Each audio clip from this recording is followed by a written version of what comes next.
Terça-feira, 21 de setembro, o panorama de hoje está começando. Acompanhe agora os destaques desta edição. No nosso giro de notícias, você vai ver que o Ministério da Saúde lançou o Plano Nacional de Expansão da Testagem para a Covid-19. Tem início as inscrições para mais uma etapa do programa Plantar Mais. Em Caratinga, a operação da PM comemora 4 anos de implantação das bases comunitárias em Minas Gerais. E ainda nesta edição você vai ver o alerta sobre a importância da imunização e da manutenção das medidas de proteção contra a Covid-19. O quadro Pense Direito de hoje vai falar sobre a união estável, POPIT. Especialistas explicam função terapêutica do brinquedo para as crianças. Tudo isso você confere a partir de agora. Continue ligado. O Ministério da Saúde lançou o Plano Nacional de Expansão da Testagem para a Covid-19. A intenção é fazer um diagnóstico da pandemia em cada região e assim direcionar os esforços na contenção do novo coronavírus. O resultado sai em 15 minutos. Se o indivíduo é sintomático e é positivo o teste, nós já temos a confirmação que ele tem a Covid.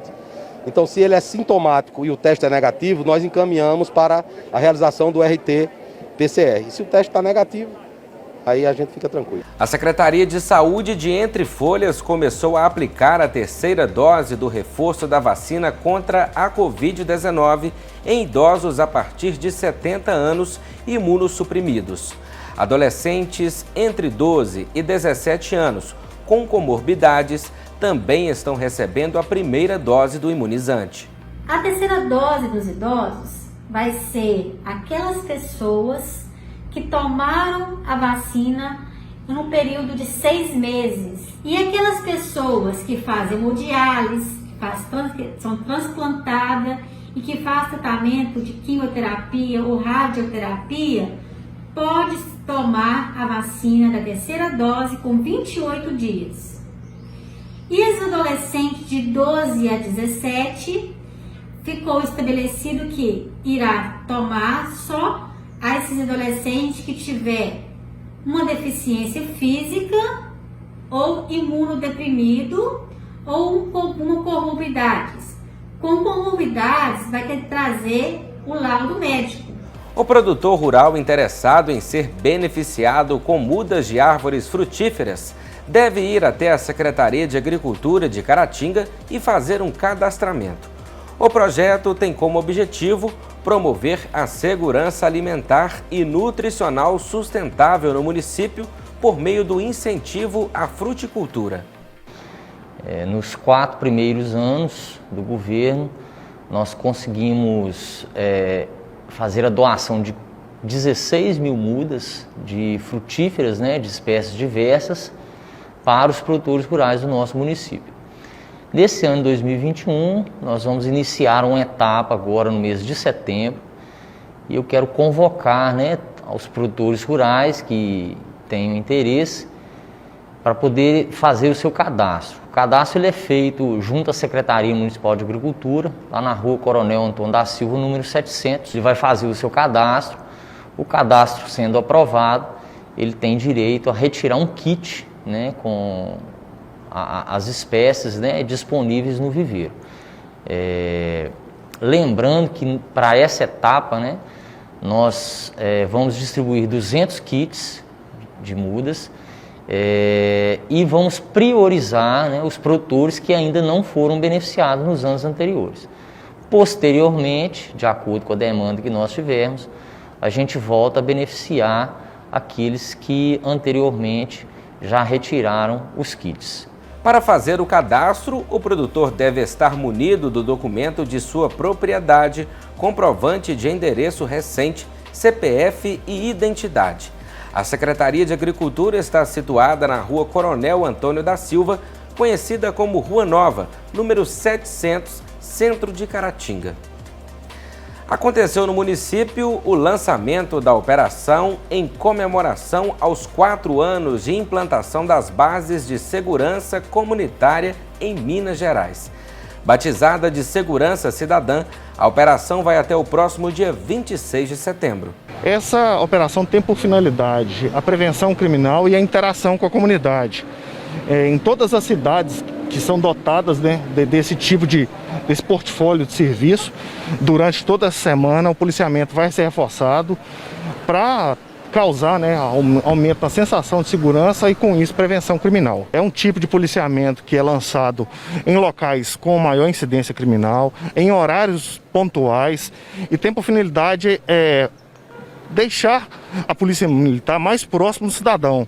É um tipo de portfólio onde as pessoas são atendidas, como nesse exato momento nós estamos atendendo um cidadão ali, solicitou um registro de uma ocorrência de perda de documento. Então a gente procura destinar as ocorrências em que você não precisa fazer o empenho de viatura e direcionar para atendimento da comunidade em locais estratégicos da cidade. A base tem vários indicadores, né, como quantidade de atendimento. Hoje ela que faz um atendimento de fornecimento de cópia de ocorrência para o cidadão, passa aquela orientação. Algumas pessoas que não têm acesso à internet têm mais dificuldade em ter acesso à cópia de uma ocorrência, então todos os militares estão capacitados para procurar atender melhor o cidadão. Praticamente todo tipo de ocorrência, exceto aquelas em que há necessidade obrigatória do envio de uma viatura no local. Se tiver que fazer algum tipo de rastreamento, tiver que levar alguma pessoa no médico, se tiver que fazer, às vezes a gente pede o apoio de uma outra equipe para fazer esse tipo de trabalho. E enquanto isso, tirando essas ocorrências, qualquer outro tipo de registro é feito pela base comunitária. Mesmo com a redução dos casos de Covid-19 em diversas partes do país, especialistas alertam sobre a importância de se seguir as normas de imunização e da manutenção de todas as medidas protetivas contra a doença. Você vai conferir mais detalhes sobre esse assunto nesta reportagem. As pessoas devem se vacinar, independentemente de já terem sido infectadas ou não pelo novo coronavírus.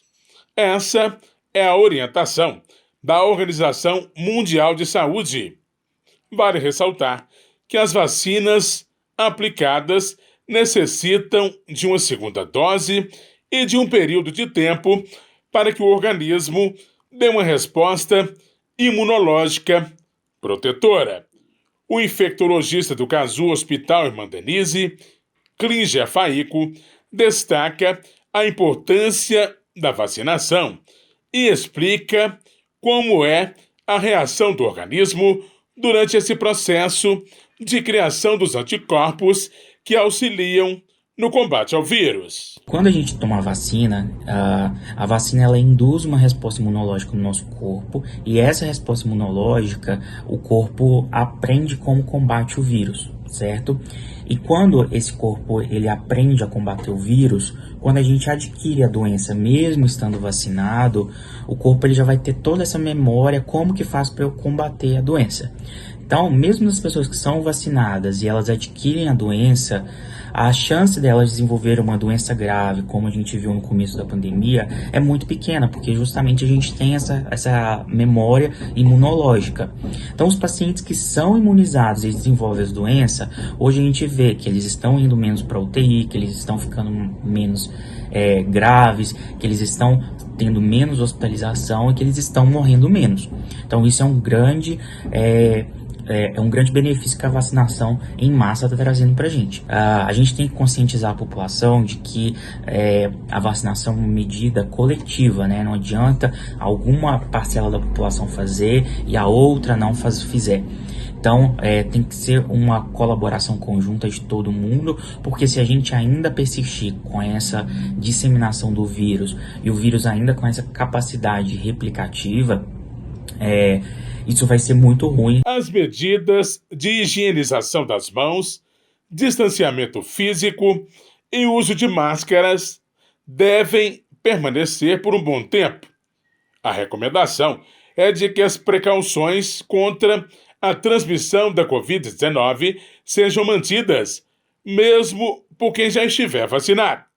Assim, todas as pessoas que tomarem vacinas precisam continuar mantendo as medidas de prevenção. Enquanto eu não tenho níveis ideais, né, de imunidade para todo mundo, eu preciso manter as medidas de prevenção com o uso da máscara, com o distanciamento social, com as medidas de higienização das mãos e assim por diante. A gente só vai poder avançar quando realmente a gente tiver um controle maior, porque a gente ainda tem algumas pessoas que não estão imunizadas, esse vírus ele ainda está replicando e replicação viral é igual possibilidade de novas mutações, e essas novas mutações, o que pode acontecer? Ela pode ter um escape à vacina.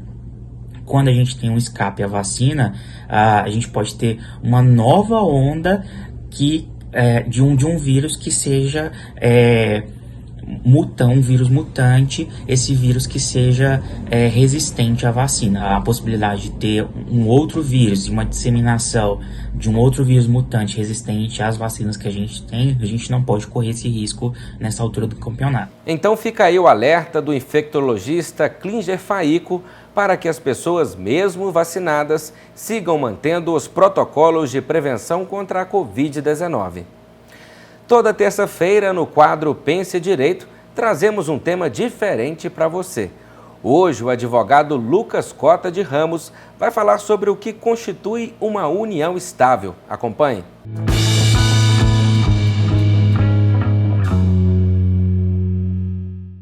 Muitas pessoas têm dúvidas sobre a chamada união estável. Primeiro é importante perceber que com a lei vigente, com as decisões da Justiça que vêm sendo prolatadas e se mantendo durante o tempo e presentes até hoje, basicamente, na prática, nós temos quase que uma igualdade entre união estável e casamento. Os efeitos muitas vezes acabam sendo os mesmos. E o que consiste, então, a chamada união estável? É a união entre duas pessoas, sejam elas do mesmo sexo ou não, orientada a uma convivência pública, contínua e duradoura, ou seja, uma convivência que se demonstre pública, contínua e duradoura também, com a intenção de constituir família. Mas essa intenção, ela tem que ser atual. Por mais que a vontade seja de constituir família no futuro, essa vontade já tem que existir no momento do convívio daquelas duas pessoas. E isso é fundamental para caracterizar a união estável. Por quê? Porque se são duas pessoas que eventualmente namoram ou estão noivas com planejamento de no futuro pensar em constituir família, eu tenho uma situação muito mais deslocada. A intenção de constituir família, ela está muito mais para o futuro do que para o presente. Na união estável, a intenção é presente. No namoro e também no noivado, a intenção de constituir família é futura. O namoro e o noivado são um planejamento para o casamento. São uma fase anterior ao casamento. Uma fase anterior à fase em que se pretende, no futuro, constituir a família. Por que é importante perceber isso? Porque namoro e noivado não se confundem com união estável. Não é porque duas pessoas namoram ou estão noivas que necessariamente quer dizer que será reconhecida a união estável entre elas. Depende de outras provas. Depende que se demonstre essa intenção forte, atual, de constituir família. A intenção tem que ser atual, por mais que a família seja futura, né? Mas a intenção tem que ser atual. Então, na união estável, eu tenho uma intenção atual e no namoro ou no noivado, eu tenho talvez uma intenção futura de constituir família. No namoro, nem sempre essa intenção existe. Às vezes, pessoas namoram por namorar sem maiores intenções, maiores planos, e tudo bem, isso não configura a união estável. Como provar, então, a união estável? Olha, a lei não traz uma série de medidas, uma série de provas que, se demonstradas, provarão cabalmente a união estável, não. Tudo depende de um contexto. Pode ter um cenário em que há mais provas e um cenário em que há menos provas. Uma prova só não é suficiente, tem que ter um contexto. Quais são as provas possíveis, dentre outras tantas, então?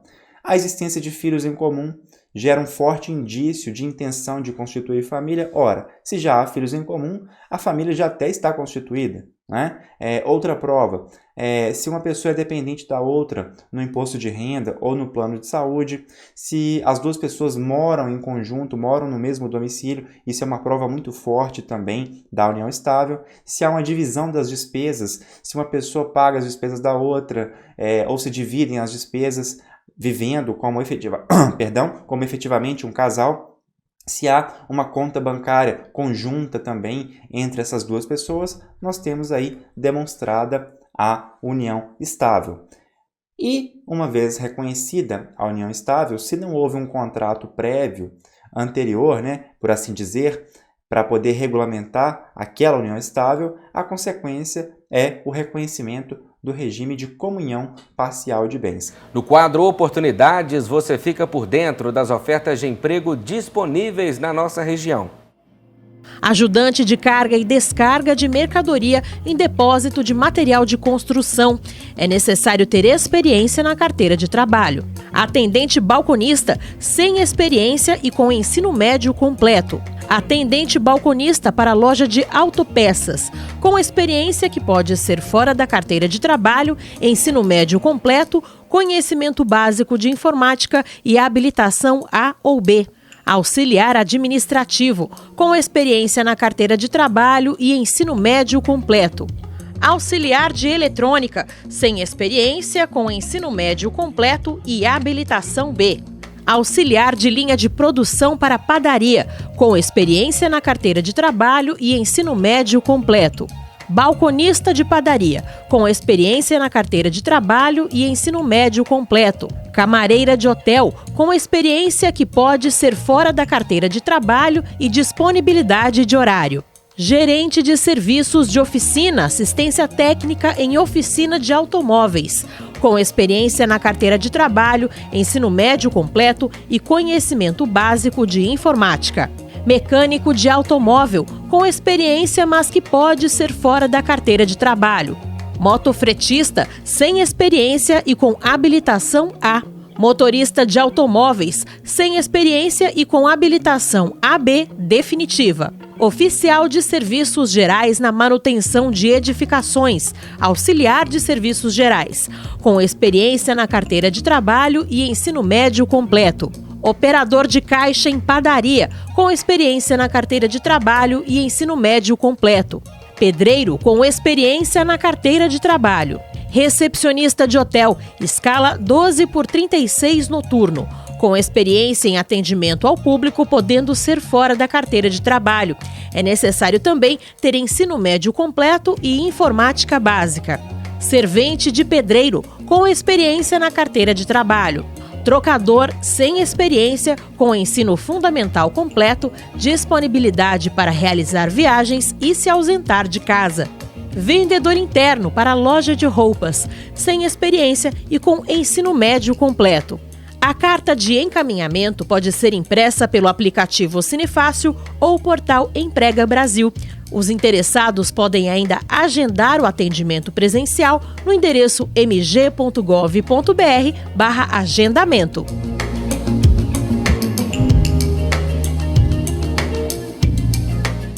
Chegou a hora de saber os detalhes da previsão do tempo para esta quarta-feira.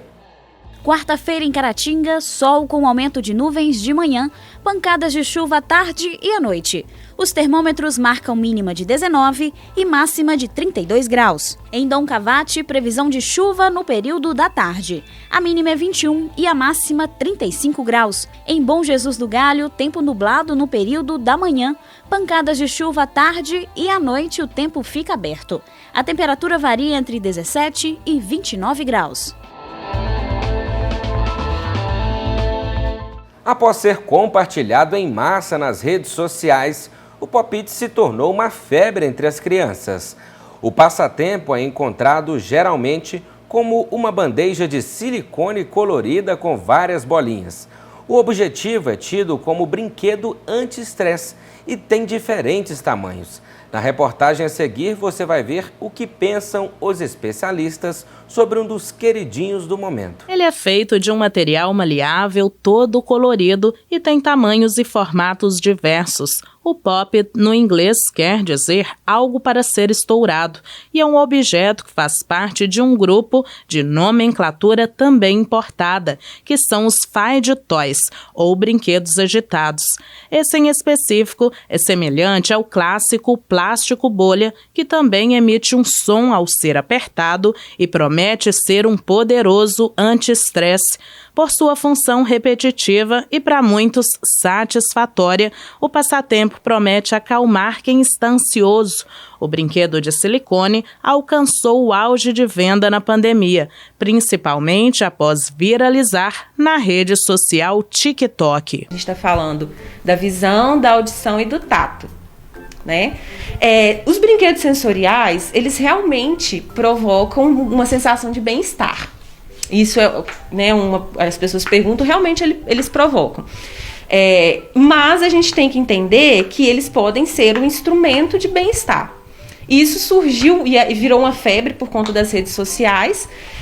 E a gente entende assim, também que surgiu bem numa época que tem aumentado realmente o estresse em relação à pandemia, distanciamento social, uma mudança de rotina muito grande, né? As crianças que tinham muitas atividades, elas ficaram muito confinadas, e aí esse brinquedo ganhou muito espaço. Essa tendência mostra, portanto, que as crianças estão cada vez mais estressadas e desenvolvendo transtornos de ansiedade e depressão em etapas ainda muito novas da vida. Algumas crianças elas estão tendo algumas dificuldades no desenvolvimento, tanto de linguagem, né, da cognição, do comportamento, interação social, e também são algumas demandas próprias da infância, né, como ansiedade. Existem casos também de depressão na infância e de transtornos também que surgem na infância. Então são demandas bem variadas, mas o aumento dos casos de ansiedade, né, tem sido assim recorrente. Janete é proprietária de uma loja de variedades em Caratinga e assim que percebeu o sucesso do brinquedo, passou a procurar fornecedores. Os preços variam entre R$ 25 e R$ 35. O Poppet se tornou um atrativo até mesmo para a venda de outros produtos, tanto que até farmácias e mercados costumam ter a mercadoria. E fica exposto de maneira assim bem visível mesmo, porque chama atenção. As crianças passam, agora começou as aulas novamente, as crianças já passam e quer o brinquedo, porque já conhece, todo mundo conhece esse brinquedo. Além de ser utilizado nos consultórios, o Poppet já foi parar também nas escolas. E não estou falando aqui das crianças que levam os brinquedos, mas sim dos professores que já incluíram o objeto na didática. Essa educadora diz que faz o uso principalmente para alunos com transtornos do espectro autista. Esse brinquedo ele ajuda na coordenação motora, né, do desenvolvimento, né, da coordenação de psicomotora do aluno. Ele vai ajudando assim a questão das mãos, né, do pegar do lápis, do desenvolver mesmo. A atividade acaba criando uma sensação prazerosa que ajuda a distrair quem a pratica, mas é preciso entender que o brinquedo funciona apenas como uma ferramenta de alívio, não podendo ser considerado como uma solução para qualquer possível problema de saúde mental. A gente precisa cuidar da infância para que a gente tenha gerações mais saudáveis.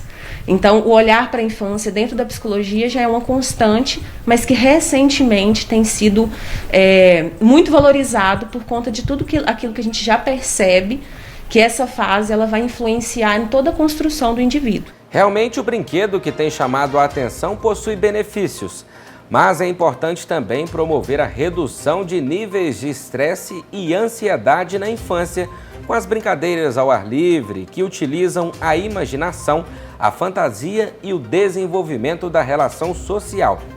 Lembrando que ainda é importante seguir se prevenindo contra a Covid-19. E assim nós vamos chegando ao fim da edição desta terça-feira. Gostaríamos de agradecer a você que nos acompanhou até aqui. Lembrando que para seguir acompanhando as notícias do momento, basta acessar as redes sociais do Panorama. Uma ótima noite a todos. Amanhã estaremos de volta. Esperamos você.